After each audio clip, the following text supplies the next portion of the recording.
ఓం శ్రీ గణేశాయ నమః. గురుబ్రహ్మ గురుర్విష్ణు గురుర్దేవో మహేశ్వర గురు సాక్షాత్ పరబ్రహ్మ తస్మై శ్రీ గురవే నమః. చాతుర్మాస్యం అంటే ఏమిటో తెలుసుకుందాం. ప్రతి ఆశ్రమానికి ఒక ధర్మం ఉంటుంది. సన్యాసాశ్రమం స్వీకారం చేసిన యతి ఒకే స్థానంలో ఎక్కువ రోజులు గడపకూడదనే నియమం ఉంది.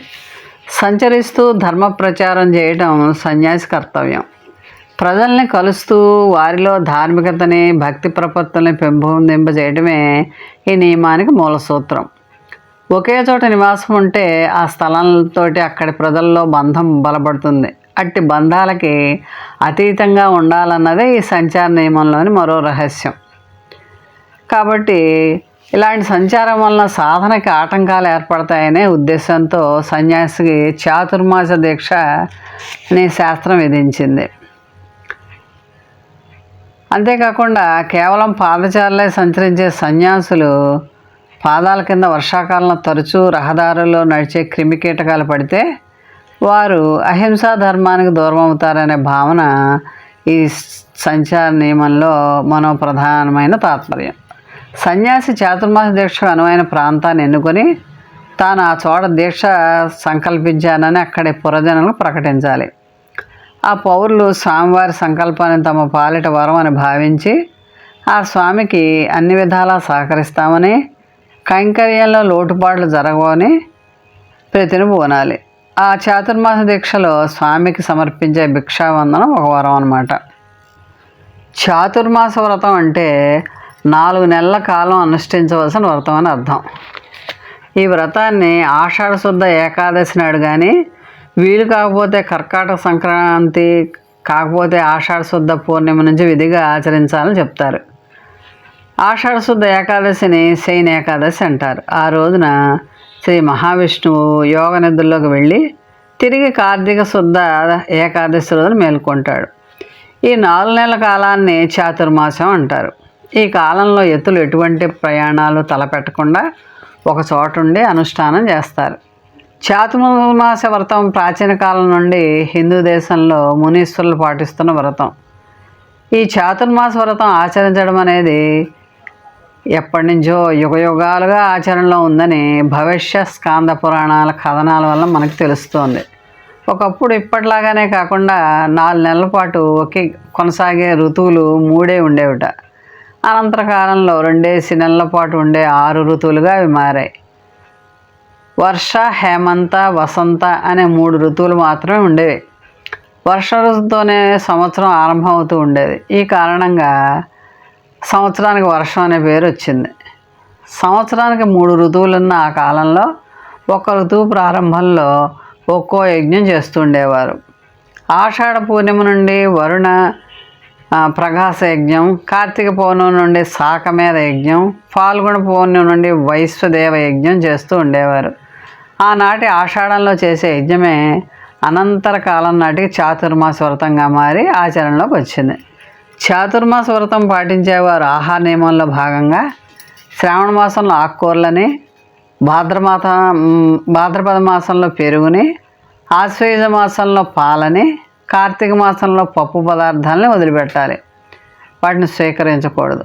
పాత ఉసిరికాయ పచ్చడి మాత్రం వాడచ్చు. ఈ ఆహార నియమాలన్నీ వాత, పిత్త, శ్లేష్మ సంబంధ రోగాల నుండి కాపాడుకోవడానికి ఉపయోగపడతాయి. చాతుర్మాస వ్రత దీక్ష అనేది మానవాళి ఆరోగ్య పరిరక్షణకి ఉపకరించే ఉత్తమ వ్రత దీక్ష అని పురాణంలో తెలియజేయబడింది. జ్ఞానం కోసం జ్ఞాన మార్గంలో ప్రయాణం చేసేటువంటి వారికి ఒక లక్ష్యంతో కూడుకున్నటువంటి జీవన విధానాన్ని ఋషి ప్రోక్తమైన జీవన విధానంలో మహర్షులు ఆచరించి ఆదేశించారు. ఆచరించగలిగిన వారికి ఏ సాధన అయినా వారి సామర్థ్యాన్ని బట్టే, అంతకు మించి చేస్తే అందులో రజోగుణ ధర్మం బలపడుతుంది. సామర్థ్యం కంటే తక్కువ చేస్తే తమో గుణం బలపడుతుంది. అందుకని సామర్థ్యానికి సమంగా చేయాలన్నమాట. ఏది చేసినా ఏ సాధన చేసినా అది సత్వగుణం అవుతుంది. సాధన, సాధకుడు, సాధ్యం అనే త్రిపుటి ఏకం అవ్వాలి. అలా అయినప్పుడే కైవల్యాధికారం లభిస్తుంది.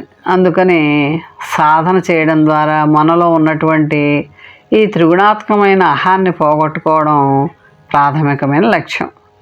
అహాన్ని పోగొట్టుకోవాలంటే 4 నెలల కాలం అవసరం కనీసం.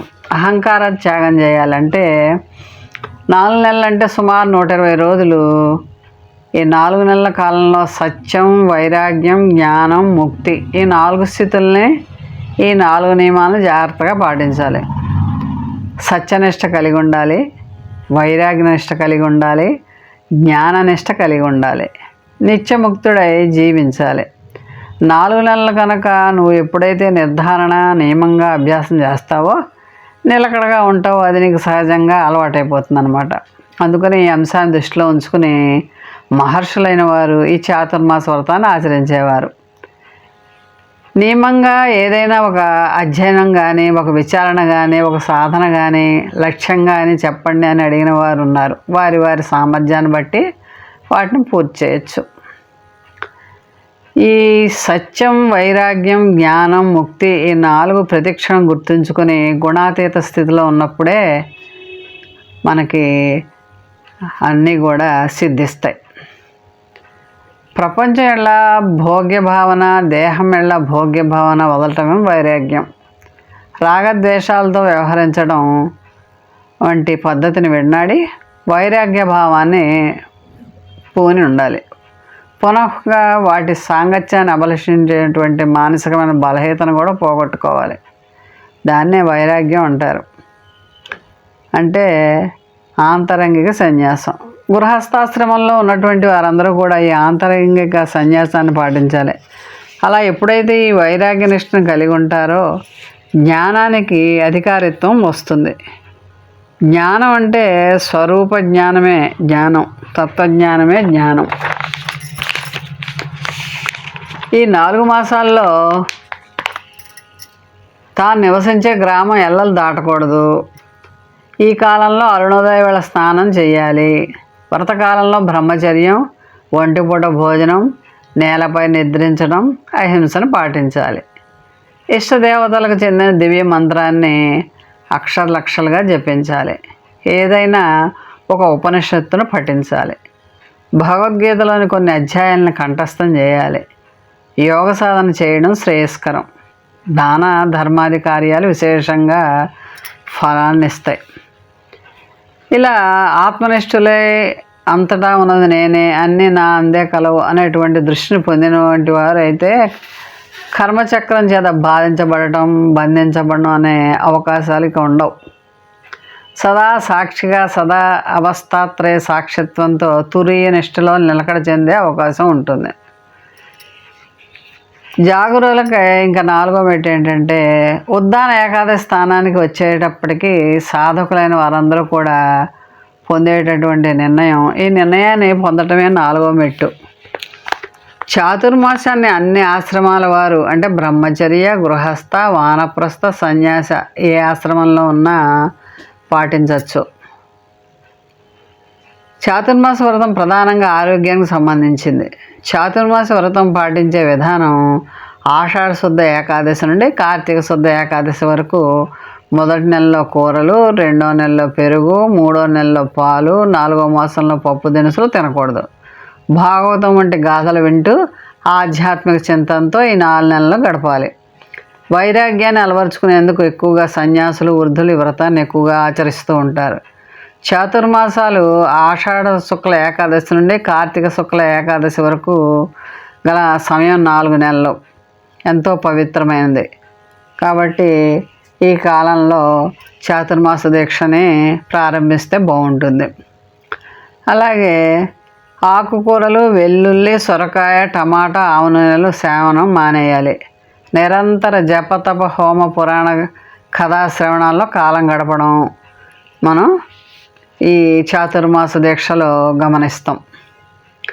శ్రావణ భాద్రపద మాసాల గృహస్థులు నియమాలకు సరైనవని పద్మపురాణం తెలుపుతోంది.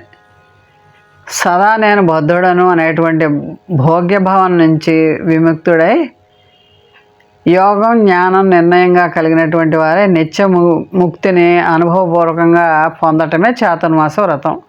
ఆచరించే వారందరూ ఈ అంశాలను జాగరూకులు దృష్టి ఉంచుకుని ఈ నడక ద్వారా ఋషిప్రోక్తమైన జీవన విధానాన్ని జీవించే ప్రయత్నం చేస్తే చాతుర్మాస దీక్ష ఫలిస్తుంది.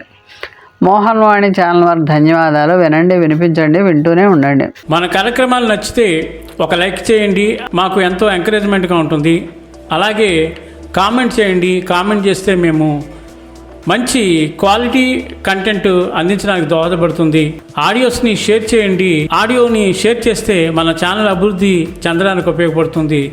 ఇంతవరకు మన కార్యక్రమాన్ని చూస్తూ ఎంజాయ్ చేస్తున్నట్లయితే, ఒకవేళ సబ్స్క్రిప్షన్ కనుక చేయలేకపోతే ఇప్పుడే ఈ క్షణమే సబ్స్క్రైబ్ చేసుకుని ఆ పక్క నుండి బెల్ బటన్ మోగించండి. వినండి, వినిపించండి, వింటూనే ఉండండి. మోహన్ వాణి తెలుగు పోడ్కాస్ట్.